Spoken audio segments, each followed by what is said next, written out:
तू तो बारू करे जवे में धसल, हमहू तो बानी बहरवे में फसल। देखभाल करी ह तू घरवा के हो, आ बोला का हाल बा छोटका सरवा के हो। बोला लोग नाच ड्रामा देखने के लिए घर से बाहर जाते हैं। रे तो तू कहाँ जाता है? हम कहीं नहीं जाते हैं, हम घर में ही नाच ड्रामा देख लेते हैं। रे किसका नाच ड्रामा देखता है? अपनी बीबी का।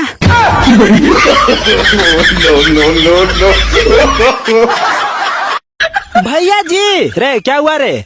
हमको समझ में आ गया कि लोग झूठा प्यार कैसे करते हैं। रे कैसे करते हैं?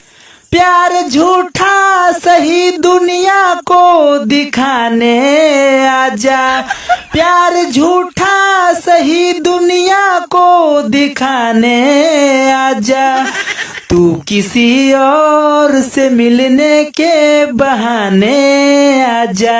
ऐसे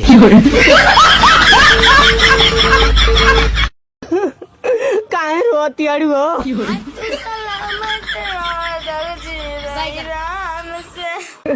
हे टंकी में सूते नहीं आइयो तू शाम के।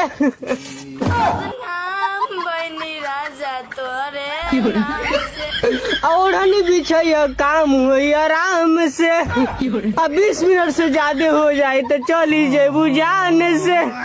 ए रानी